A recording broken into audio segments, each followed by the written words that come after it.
हे केशव, मैं क्या करूं? मेरा मन और मस्तिष्क उस धर्म कांटे की भांति डोल रहा है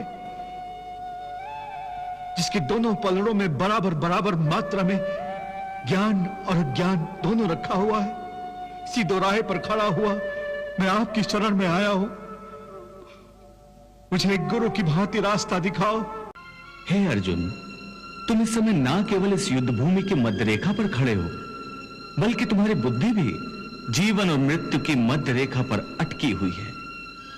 इसलिए तुम अपने कर्तव्य और अपने धर्म से भाग रहे हो, परंतु अपने कर्तव्य से यूं मुंह मोड़ने से या इस युद्ध से विचलित होने से विधि का विधान नहीं बदलेगा, क्योंकि विधाता का निर्णय अटल और अचूक है।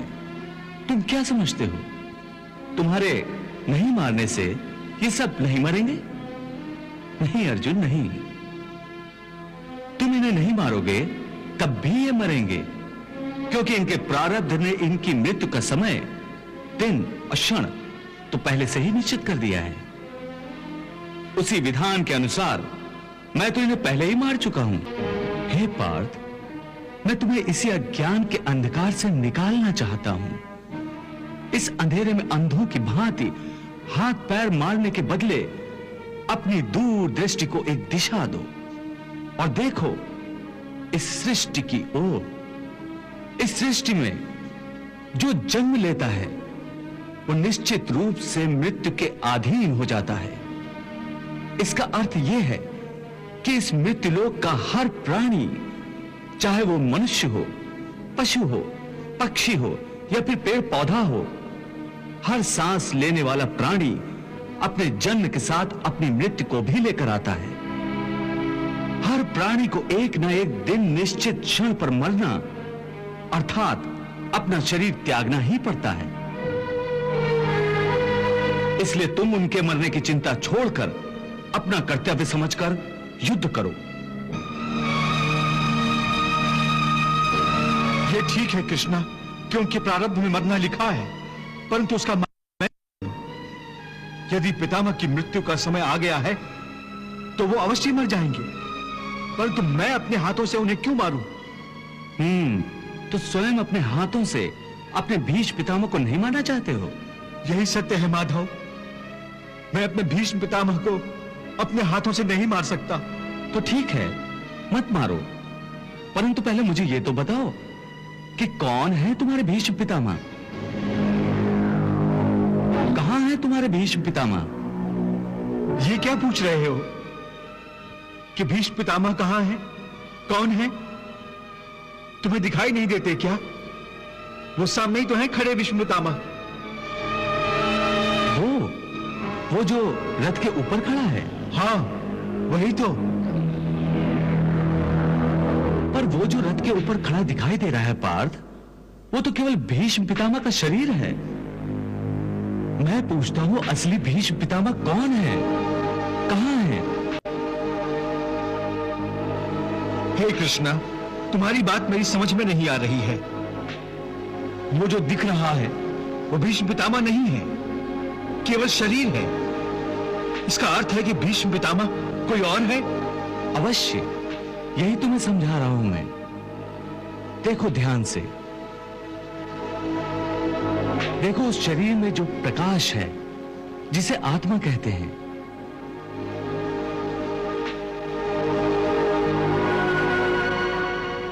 मैं तुम्हें दिव्य चक्षु प्रदान करता हूं।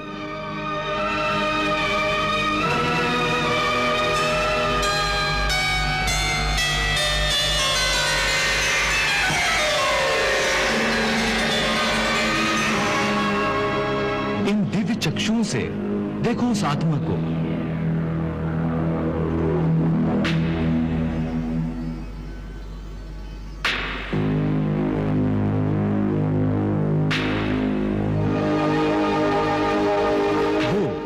जो शरीर के अंदर आत्मा है, जो प्रकाश है, वही है असली भीष्म पितामह। दिखाई दे रही है उनकी आत्मा?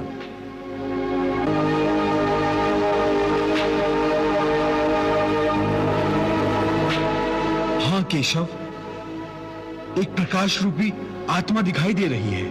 बहुत अच्छा। अब देखो, यदि मैं अपने सुदर्शन चक्र से भीष्म पितामह का शरीर काट दूं, तो केवल उनका शरीर मरेगा, परंतु उनकी आत्मा का प्रकाश नहीं बुझेगा। देखो, मैं तुम्हारे इन दिव्य चक्षुओं को यह दृश्य सजीव करके दिखाता हूं। देख लिया अर्जुन, मेरे सुदर्शन से केवल उस शरीर का नाश हुआ है, उसकी आत्मा का दिया अब भी उसी प्रकार चल रहा है।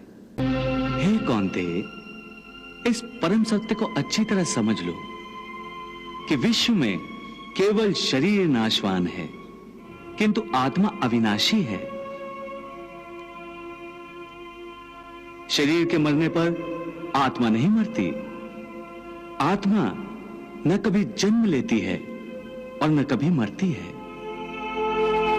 वो अजन्मा, नित्य, सनातन और पुरातन है, जो शरीर को मारने पर भी नहीं मारी जाती। न हन्यते हन्यमाने शरीरे। केशव, तुम्हारी बातें मेरी बुद्धि को भ्रम में डाल रही हैं। तुम दो बातें एक साथ कह रहे हो जो परस्पर विरोधी हैं। तुम कहते हो कि शरीर मर जाता है, परंतु शरीर का एक हिस्सा जिसे आत्मा कहते हैं वो नहीं मरता। नहीं अर्जुन, मैंने आत्मा को शरीर का एक हिस्सा नहीं कहा। मैंने कहा है कि आत्मा और शरीर दो अलग अलग चीजें हैं। जैसे तुम और तुम्हारा कवच दो अलग चीजें हैं। तुम्हारे कवच के दो टुकड़े हो जाएं, तो उसका यह अर्थ नहीं होता कि अर्जुन के दो टुकड़े हो गए। जिस प्रकार तुम और तुम्हारा कवच दो अलग अलग वस्तुएं हैं, या तुम और तुम्हारा यह रथ दो अलग अलग वस्तुएं हैं, उसी प्रकार मनुष्य का शरीर और उसकी आत्मा दो अलग अलग वस्तुएं हैं। यूं समझ लो कि जिस रथ में अर्जुन बैठा है वो रथ अर्जुन नहीं है। अर्जुन तो वो है जो रथ में बैठा हुआ रथी है। ये ठीक है माधव कि अर्जुन रथ नहीं है। अर्जुन मैं हूं जो रथ में बैठा हुआ है। तुम्हें रथ के टूटने का शोक नहीं होगा, परंतु अर्जुन के मरने का तो शोक होगा ही। अर्जुन, तुम्हारी बातें सुनकर मुझे तुम्हारी बुद्धि पर हंसी आ रही है। अपनी तरफ से तुम बड़े पंडितों और ज्ञानियों जैसी ऊंची ऊंची बातें कर रहे हो, परंतु तुम्हें यह पता नहीं कि जो सचमुच ज्ञानी होते हैं वो ना उनका शोक करते हैं जो मर गए हैं, और न उनका शोक करते हैं जो अभी नहीं मरे हैं, क्योंकि वो जानते हैं कि जो मर गया है वो फिर जन्म लेगा, और जो अभी जीवित है वो अवश्य मर जाएगा। मरने वाला फिर जन्म लेगा, क्योंकि केवल शरीर का नाश होता है। शरीर के अंदर जो आत्मा है वो कभी नहीं मरता। हे पार्थ, इस संसार में दो ही वस्तुएं हैं, एक शरीर और दूसरा शरीर में रहने वाला शरीरी। जो शरीर में रहने वाला आत्मा रूप शरीरी है वो कभी मरता नहीं, और जो शरीर है वो सदा रहता नहीं।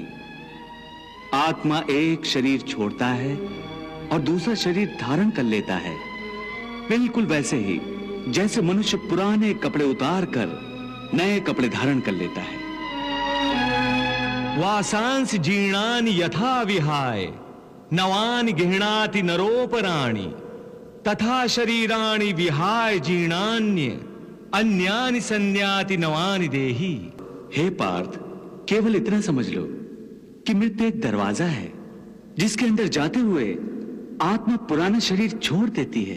हे पार्थ, आत्मा नित्य है, इसलिए वो नहीं बदलती, परंतु शरीर नाशवान है, इसलिए एक ही आत्मा के कई शरीर बदलते हैं।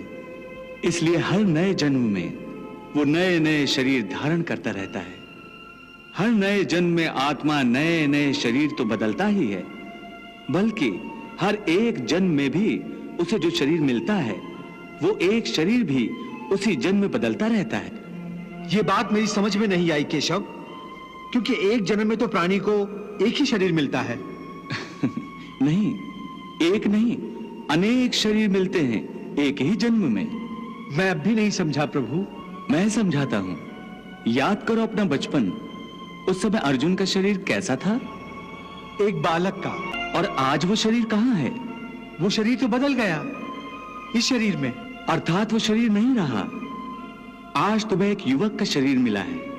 इसी प्रकार प्राणी को जन्म के समय जो शिशु का शरीर मिलता है, वही शिशु का शरीर काल के प्रभाव से एक बालक का शरीर हो जाता है। फिर वो किशोर अवस्था में आता है, फिर एक जवान पुरुष का शरीर बनता है, फिर अधेड़ उम्र का, फिर बूढ़े का रूप लेकर अंत में एक सूखे पत्ते की तरह जीवन के वृक्ष से टूटकर गिर जाता है। इस प्रकार जो शरीर पल पल छिन छिन अपने विनाश की ओर बढ़ रहा है, उस शरीर की मृत्यु का शोक ज्ञानीजन नहीं करते। इसी रूप के लिए शास्त्र कहते हैं, कृष्णम वंदे जगद्गुरुम। फूल की भांति हमारे शरीर अपने प्रकृति के कारण जन्मते हैं, बच्चे बनते हैं, जवान होते हैं, फिर वही जवानी मुरझाने लगती है जिसे बुढ़ापा कहते हैं। और उस वृद्ध शरीर को जब आत्मा छोड़ देती है तो उस शरीर की मृत्यु हो जाती है। परंतु वो आत्मा कहां चली जाती है? शरीर के बिना आत्मा कहां और कैसे वास करती है? पुराना शरीर छोड़ने के बाद आत्मा नए शरीर में वास करती है। किसी शिशु के शरीर में चेतना रूप होकर आ जाती है, फिर वही चक्र शुरू हो जाता है। फिर वही जन्मना, रेंगना, उठकर चलना, फिर लड़खड़ाना और गिर जाना। ये सब शरीर के कौतुक हैं। इतनी बात समझ लोगे तो ना तुम्हें किसी के मरने का शोक होगा और ना तुम्हें मृत्यु का भय होगा। हे अर्जुन, हम और तुम ये शरीर नहीं हैं। हम तो इन शरीर के अंदर रहने वाली आत्माएं हैं। ये शरीर तो केवल हमारे रथ हैं, हम उसके स्वामी हैं। रथ के टूटने से स्वामी नहीं टूट जाता। उसी प्रकार शरीर के सुख और दुख आत्मा को सुखी या दुखी नहीं करते। यदि हम आत्मा हैं, तो फिर ये सुख दुख का आभास हमारी आत्मा को क्यों होता है? ये सुख दुख का आभास आत्मा को नहीं होता, केवल शरीर को होता है। तो फिर आत्मा को क्या होता है? आत्मा को कुछ नहीं होता, क्योंकि ये होना न होना, सुख दुख, सर्दी गर्मी, ये सब प्रकृति के नियम हैं। आत्मा तो अविनाशी परमात्मा का अंश है, इसलिए आत्मा प्रकृति की सीमा से बाहर है। आत्मा अचिंत्य है, मानवीय चेतना के चिंतन के घेरे में नहीं आती। अर्जुन, आत्मा पर प्रकृति और सृष्टि के नियम लागू ही नहीं होते, क्योंकि वो सृष्टि और प्रकृति दोनों ही की पहुंच से बाहर है। जैसे एक चिंगारी अग्नि का ही अंश होती है, वैसे ही आत्मा परमात्मा का ही अंश होता है। इसलिए वो नित्य, अजन्मा, सनातन और सर्वव्यापी है, स्थिर रहने वाला और अचल है। अच्छेद्यो अयम अदायो अयम अक्लेद्यो अशोष एव च नित्यः सर्वगता स्थाणुर अचलो अयम सनातनः। हे पार्थ, आत्मा को न कोई शस्त्र काट सकता है, न उसे अग्नि जला सकती है, इसको जल नहीं गला सकता, न इसे वायु ही सुखा सकती है। नैनम छिन्दन्ति शस्त्राणि नैनम दहति पावकः न चैनम क्लेदन्त्यापो न शोष्यति मारुतः। हे अर्जुन, ये सब समझकर तुम्हें ना किसी के मरने का शोक मनाना चाहिए और ना किसी के ना मरने की खुशी का प्रदर्शन करना चाहिए।